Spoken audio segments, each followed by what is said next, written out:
அன்புள்ளம் கொண்ட next gen நண்பர்கள் அனைவருக்கும் எனது பணிவான வணக்கங்கள். என் பேர் அனந்த நாராயணன். நான் மன்னார்குடிகிட்ட இருக்கக்கூடிய பாமணி நாகநாத சுவாமி அந்த கோயிலில் பூஜை பண்ணுறேன். நான் கடந்த 20 வருஷமாக ஜாதகங்கள் ஜோதிடங்கள் பார்த்துட்டு இருக்கேன். அந்த வகையில் இந்த நெக்ஸ்ட் ஜென் நண்பர்கள் அனைவருக்கும் இந்த ஆகஸ்ட் மாதம் எப்படி இருக்குது அப்படின்னு சொல்லி பலன் சொல்லலான்றது தான் இந்த பதிவினுடைய நோக்கம். இந்த ஆகஸ்ட் மாதம்ன்றது இந்த வருஷத்துல இந்த ஆகஸ்ட் மாசத்துல நிறைய பண்டிகைகள் வருது. நம்ம முக்கியமான பண்டிகைகள் எல்லாமே இந்த ஆகஸ்ட் மாசத்துல வருது. நம்ம அது மட்டும் இல்லாம இந்த ஆகஸ்ட் மாசத்துல புதன் வக்ர நிவர்த்தி ஆறுது, இது மாதிரி கிரக சூழ்நிலைகள்லையும் நிறைய மாற்றங்கள் ஏற்படுறது. இந்த ஆகஸ்ட் மாதம் பார்த்தீங்கன்னா, இந்த ஆகஸ்ட் மாதம் 17ஆம் தேதி அன்னைக்கு சனி பகவான் ஜெயந்தி. ஸ்ரீ சனி பகவானுக்கு அவர் பிறந்த நாள் வருது ஆகஸ்ட் 17ஆம் தேதி அன்னைக்கு. ஆகஸ்ட் 27ஆம் தேதி அன்னைக்கு விநாயகர் சதுர்த்தி. அன்னைக்கு தான் நம்ம தெரியும் விநாயகருக்கு வருஷத்துல விநாயகர் சதுர்த்தி எப்படி அப்படின்றது உங்க எல்லாருக்கும் தெரியும். அதே மாதிரி ஆகஸ்ட் மாதம் 3ஆம் தேதி ஆடிப்பெருக்கு, 18ஆம் பேருன்னு சொல்லுவோம் இல்லையா. இந்த ஆடிப்பெருக்கு அப்படின்றது, ஆடிப்பெருக்கு நம்ம புறநானூறு அகநானூறு காலத்துலேருந்தே நம்ம கொண்டாடுறோம். இந்த ஆடிப்பெருக்கு அப்படின்றது நமக்கு காவிரியில் நமக்கு ஆடிப்பட்டம் தேடி விதை அப்படின்னு சொல்லுவாங்க. இந்த ஆடிப்பெருக்கில் நம்ம வணங்கும் பொழுது குடும்பத்திலையும் சரி, நம்ம விவசாயமும் நல்லா செழிச்சு சுபிக்ஷங்கள் விளையும் அப்படின்றது தான் இந்த ஆடிப்பெருக்கினுடைய முக்கியமான விஷயம். அது மாதிரி ஆகஸ்ட் மாதம் 8ஆம் தேதி, ஆகஸ்ட் 8ஆம் தேதி வரலட்சுமி விரதம்.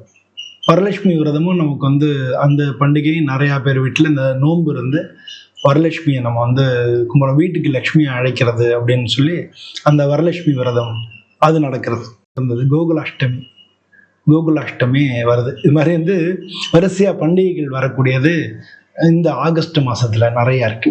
நம்ம இந்த ஆகஸ்ட் மாசத்துல ஒவ்வொரு ராசிக்கும் எப்படி இருக்கு அப்படின்னு சொல்லி பார்க்க போறோம். இந்த வீடியோவை கண்டினியூஸா பாருங்க. நம்ம ஒவ்வொரு ராசிகளுக்கும் உள்ள நல்ல நாள் என்ன, அவங்களுக்கு வேலைகள் எப்படி இருக்கும் அப்படின்றத இந்த பதிவுல பார்க்க போறோம். நம்ம வீடியோக்குள்ள போய் பார்க்கலாம். அன்புள்ளம் கொண்ட சிம்மராசி அன்பர்களே, சிம்மராசின்றது காலபுருஷ தத்துவத்தில் 5வது வீடா இருக்கு. இந்த வீட்டுக்கு அதிபதி சூரியன். இது ஒரு நெருப்பு ராசி. அதே மாதிரி இந்த அட்மினிஸ்ட்ரேஷனுக்கு ஒரு ராசி சொல்லலாம் அப்படின்னா அது சிம்ம ராசி தான். அதே மாதிரி எல்லாரும் சொன்னதுதான் கேட்கணும் அப்படின்ற கொஞ்சம் ஈகோ இருக்கிறதுக்கு, அதாவது எப்படின்னா இவங்க திறமைகளும் இருக்கும், வித்யா கர்வம்னு பேரு. அந்த வித்தை இருந்ததுன்னா அதுக்கு தகுந்த மாதிரியான பிடிவாதம், கர்வம் இதெல்லாம் இருக்கும். அதே மாதிரி இவங்க சொல்றதை மற்றவங்க கேட்கணும் அப்படின்றத பண்ணுவாங்க. நல்ல தேஜஸா இருப்பாங்க, எந்த ஒரு காரியத்தையும் சுறுசுறுப்பா செய்யக்கூடியவங்களா இருப்பாங்க, எதையும் எதிர்கொள்ளக்கூடிய தைரியம் உள்ளவங்களா இருப்பாங்க. கோவம் வந்ததுன்னா இவங்களை கட்டுப்படுத்திக்கவே முடியாது. இதெல்லாம் இவங்களோட இயல்பான குணங்களா இருக்கும். இவங்களுக்கு இந்த ஆகஸ்ட் மாதம் எந்த மாதிரியான பலன்கள் கிடைக்க போறது அப்படின்னா, உங்க ராசிக்கு தான் இந்த மாச பின்பகுதியில 12ல இருக்காரு சூரியன். இந்த மாச பின்பகுதியில ஜென்மத்திற்கு வராரு. இந்த மாதம் பொதுவாக உங்களுக்கு கலவையான பலன்களா இருக்கும். நல்லது கெட்டதும் மாறி மாறி நடக்கக்கூடிய கலவையான பலன்களா கிடைக்கும். வேலை பார்க்குற இடத்துல நீங்க சாதாரணமா செய்யறதே உங்களுக்கு நல்ல பலன் நடக்கும். சாதாரணமா யதார்த்தமான முயற்சி இருக்கு இல்லையா, அதுக்கு நல்ல பலன் கிடைக்கும். வியாபாரம், முதலீடு பண்றது, தொழில பிசினஸ்ல இன்வெஸ்ட்மெண்ட் பண்றது இந்த மாதிரி ரிஸ்க் எடுக்க வேண்டாம். இந்த மாசத்துல நீங்க ரிஸ்க் எடுக்க வேண்டாம். இந்த மாசத்துல அது மாதிரி இருந்தீங்கனால அதீதமான ரிஸ்க் எடுக்க வேண்டாம். எப்பவும் உள்ளதை நம்ம செஞ்சுதான் ஆகணும். அது தவிர நான் இப்ப சொல்றதோட நீங்க புரிஞ்சுக்குவீங்கன்னு நினைக்கிறேன். நீங்க ரிஸ்க் எடுத்து எதையும் பண்ணறதுக்கு முயற்சி பண்ண வேண்டாம். குடும்பத்துல கொஞ்சம், ஏன்னா உங்க ஜென்மத்துல கேது வேற இருக்கா, அதனால குடும்பத்துல கொஞ்சம் கருத்து வேறுபாடுகள் வரதுக்கு வாய்ப்பு இருக்கு. உங்களுக்கு அஷ்டம சனி பகவான் ஒரு வக்ரமா இருக்காரு. இதெல்லாம் நீங்க தெரிஞ்சுக்கணும். நான் இதெல்லாம் எதுக்கு சொல்லணும்னா, எல்லா இதுலயும் நீங்க டிவி மாதிரி யூடியூப்ல பாக்குறீங்க, அதே திரும்ப திரும்ப சொல்லி போர் அடிக்க வேணான்றதுக்காக அதெல்லாம் நான் சொல்ல. உங்களுக்கு அஷ்டம சனி அது ஒரு வக்ரமா இருக்காரு, உங்க லாபத்துல குரு பகவான் இருக்காரு சிம்ம ராசிக்கு. அதனால ஒரு பாசிட்டிவ் இருந்தா நெகட்டிவ் இருக்கு. அதனாலதான் கலவையான பலன்களை நடக்கிறது. உடம்பு ஜென்மத்துல கேது இருக்கனால உடம்பு கொஞ்சம் படுத்துறதுக்கு வாய்ப்பு இருக்கு. வயிறு சம்பந்தமான ஜெரிமான கோளாறுகள், அது மாதிரி வேற ஸ்கின் சம்பந்தமான அலர்ஜிஸ் இதெல்லாம் வரதுக்கான வாய்ப்புகள் அதிகமா இருக்கு. வேலையை அதிகமா இருக்க மாதிரி ஃபீல் ஆகலாம். அதனால நீங்க அந்த ஆடி பாடி வேலை செஞ்சா அலுப்பு இருக்காது அப்படின்னு சொல்லி பழைய ஒரு பாட்டு இருக்கு, அதெல்லாம் ஞாபகத்துக்கு வருது. அதனால வேலையை கொஞ்சம் கலகலப்பா, கொஞ்சம் இன்ட்ரெஸ்டடா நீங்க அதை எடுத்துக்கிட்டு நீங்க செய்யும் போது அந்த சுமை தெரியாது. அது மாதிரி வந்து முதலீடு முன்னால சொன்ன மாதிரி முதலீடு பண்றதுல கொஞ்சம் வந்து டிலே பண்ணி பண்ணுங்க. அவசரப்பட வேண்டாம். மாதிரி பணங்காசு விஷயங்கள கொஞ்சம் எச்சரிக்கையா இருங்க. உங்களுக்கு வந்து உங்க ராசிக்கு வந்து 8ல வந்து சனி பகவான் வக்ரமா இருக்காரு.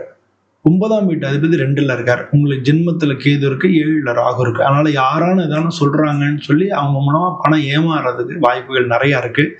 அதனால வந்து பணங்காசு சம்பந்தப்பட்ட விஷயங்கள ரொம்ப ஜாக்கிரதையா இருங்க. செலவுகளை கொஞ்சம் கண்ட்ரோல் பண்ணுங்க. முதல் பாதியில வந்து உங்க ராசி அதிபதி 12ல இருக்கறனால மாசம் முதல்ல செலவினங்கள் அதிகமா வர்றதுக்கான வாய்ப்புகள் நிறைய இருக்கு. குடும்பத்துல வந்து வாக்குவாதங்கள் இருக்கும், கோவப்படுற மாதிரி இருக்கும். அதெல்லாம் வந்து நீங்க பொறுமையா ஹேண்டில் பண்ணீங்கனாலே நல்லா இருக்கும். மாணவர்களுக்கு வந்து நல்ல முயற்சியும் வழக்கமா அவங்க எந்த லெவல்ல முயற்சி பண்றாங்களோ அதை வந்து நீங்க பண்ணுங்க. கவனம் இருக்கணும் படிப்புல. ஏன்னா மறதிக்கு வாய்ப்புகள் நிறைய இருக்கு. அதனால கவனமா இருக்கணும். அது மாதிரி கல்யாணம் மாதிரி அது மாதிரி விஷயங்கள்ல கொஞ்சம் கவனமா பேசுங்க. அஷ்டமச்சனி நடக்கிறது இல்லையா, ஒரு சனி வேற வக்ரமா இருக்காரு. பேச்சுவார்த்தைகளை தவறிடலாம். அதனால பேசும்போது கவனமான வார்த்தைகளை தேர்ந்தெடுத்து பேசுங்க. இப்போ உணர்வுகளை வந்து கொஞ்சம் கட்டுப்படுத்து. ஃபீல் பண்றத வந்து கொஞ்சம், ஏன்னா வந்து டக்குன்னு கோப உணர்ச்சி வரலாம். திடீர்னு வந்து அவமானப்பட்ட மாதிரி ஃபீல் பண்ணலாம். இதெல்லாம் இல்லாம கொஞ்சம் வந்து காமா எல்லாத்தையும் காம்ப்ரமைஸ்டா நீங்க பண்ணீங்கனாலே எல்லாமே சரியா வந்துடும். நண்பர்கள் அவங்களோட வந்து சொந்தக்காரங்க இவங்களுக்கெல்லாம் ஏதாவது சின்ன சின்ன கருத்து வேறுபாடுகள் வரலாம். ஸோ இதெல்லாம் வந்து நீங்க பார்த்துக்க வேண்டிய விஷயங்கள், இந்த மாசத்துல நீங்க கவனிக்க வேண்டிய விஷயங்கள் அப்படிங்கிறத சொல்றோம். நல்லா இருக்கும்போது நம்ம அதெல்லாம் கேர் பண்ண மாட்டோம். எதுல கஷ்டம் வருதோ அப்பதான் அதுல வந்து கொஞ்சம் அதீதமான கவனம் செலுத்த வேண்டியதா இருக்குன்றதை நான் உங்களுக்கு ஞாபகப்படுத்துறேன். அதான் ஏற்கனவே உடம்பு பொறுத்தவரை ஜீரண கோளாறு வரலாம், அஜீரண கோளாறு வரலாம், வயிறு சம்பந்தமான பிரச்சனைகள்லாம் வரலாம். நம்ம ஸ்கின் ட்ரபிள் வர்றதுக்கான வாய்ப்புகள் நிறைய இருக்கு. பொது வந்து உடம்பு ஆரோக்கியத்துல அக்கறை காட்டுங்க.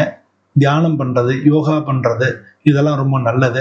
சுவாமியை பிரார்த்தனை பண்றது இதெல்லாம் ரொம்ப நல்லது. இந்த மாசத்தை பொறுத்தவரை உங்களுக்கு நல்ல நாட்கள் அப்படின்னு நான் சொல்றேன். அதெல்லாம் குறிச்சு வச்சுங்க. அந்த நாட்கள்ல நீங்க சுப காரியங்கள் எல்லாத்தையும் நீங்க நடத்திக்கலாம். இந்த மாசத்தை பொறுத்தளவுல ஆகஸ்ட் 1, 8, 10, 17, 19, 23, 28 இதெல்லாம் வந்து உங்களுக்கு நல்ல நாட்களா இருக்கு. இந்த மாசத்துல சந்திராஷ்டமம் ஆகஸ்ட் 12ல இருந்து ஆகஸ்ட் 14 வரைக்கும் சந்திராஷ்டமம். ஸோ இந்த சந்திராஷ்டம நாட்கள்ல நீங்க வந்து சைன் பண்றது, வெளியில பிரயாணம் பண்றது, முக்கியமான காரியங்கள் செய்யறது அதெல்லாம் வந்து தவிர்த்திடணும். மனசுக்கு ஏதாவது சங்கடங்களை ஏற்படுத்தக்கூடிய ஒரு காலகட்டமா இருக்கும். அனாவசியமான வாக்குவாதங்கள்லாம் செய்ய வேண்டாம். அது வந்து உங்களுக்கே பேக் ஃபயர் ஆகும். உங்களுக்கே அது பின்னால பிரச்சனை ஆகும். அதனால வந்து வாக்குவாதங்களை ஈடுபடாம இருக்கிறது இதெல்லாம் வந்து மிக மிக நல்லது. இந்த சந்திராஷ்டம நாட்கள்ல காலம்பரை கோயிலுக்கு போறது, அப்படின்னு சாயந்தரமும் கோயிலுக்கு போறது, இந்த 2 விஷயமும் நீங்க பண்ணீங்கனாலே பொதுவாக சந்திராஷ்டமம்ல பெரிய பிரச்சனைகள் எதுவும் இல்லாம தவிர்த்திடலாம். ஸோ இன்னைக்கு ஏதாவது ஒரு பிரச்சனை நாளைக்கு பாதிக்கும் இல்லையா? அது மாதிரிதான் இன்னைக்கு யார்டான சண்டை போடுறது நாளைக்கு அவங்க வந்து அந்த இடத்துல நிற்கிறவங்களா இருக்கும், அது நமக்கு பாதிப்பை ஏற்படுத்தலாம். அதனால பொதுவாக சந்திராஷ்டம நாட்கள்ல நம்ம எதுக்குமே எல்லாத்தையும் ஜாக்கிரதையா இருக்கிறது. அதோட ஆன்மீக அந்த 2 நாள் தானே ஆன்மீக சம்பந்தமான விஷயங்கள்ல மனசை ஈடுபடுத்துறது ரொம்ப ரொம்ப நல்லது. பொதுவாக வந்து இந்த மாசத்தை பொறுத்தளவுல வியாழக்கிழமை அன்னைக்கு போய் சனி பகவானை வணங்க ரொம்ப நல்லா இருக்கும்.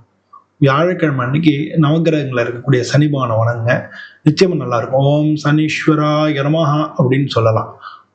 அது மாதிரி நீங்க சொல்லி 11 தடவை சொல்லலாம். 11 தடவை ஓம் சனீஸ்வராய நமஹ, ஓம் சனீஸ்வராய 11 தடவை சொல்லலாம். வியாழக்கிழமை அன்னைக்கு சனி பகவானை வணங்க ரொம்ப நல்லா இருக்கும்.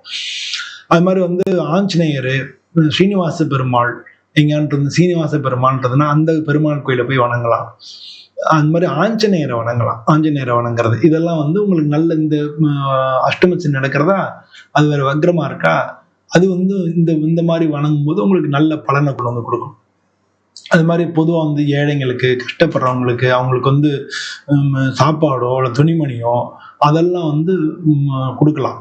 இதெல்லாமே வந்து நீங்க வந்து ஒரு தான தர்மங்கள் அடிப்படையில செய்யணும். நான் இதை செஞ்சேன் அப்ப கடவுள் எனக்கு இதை செய்யணும் அப்படின்னு சொல்லி எதிர்பார்ப்பு இல்லாம செய்யும் பொழுது நிச்சயமா அதனுடைய பலன் வேற வகையில உங்களுக்கு வந்து நிற்கும். மனசுக்கு ஒரு ஆத்ம திருப்தி கிடைக்கும். உங்க மனசே நீங்களே உங்களுக்குள்ள இன்னர் இது இருக்கு. உங்களுக்குள்ள உள்ள ஆத்மா இறைவனுடைய சக்தி தான். அது உங்களுக்கே உதவி பண்ணி நீங்களே நல்லா டெவலப் ஆவீங்க. ஸோ அது மாதிரி அந்த மாதிரி வந்து விஷயங்களை ஈடுபட்டீங்கன்னாலே ரொம்ப நல்லது. அவங்களுக்கு வந்து இந்த மாதம் ஃபுல்லாக எல்லா விதமான நல்ல பலன்களும் கிடைக்கணும்னு சொல்லி நானும் சுவாமியை பிரார்த்தனை பண்ணிக்கிறேன். இதே மாதிரி இன்னொரு வீடியோவில் உங்களை மீண்டும் சந்திக்கிறேன். அனைவருக்கும் நன்றி, வணக்கம்.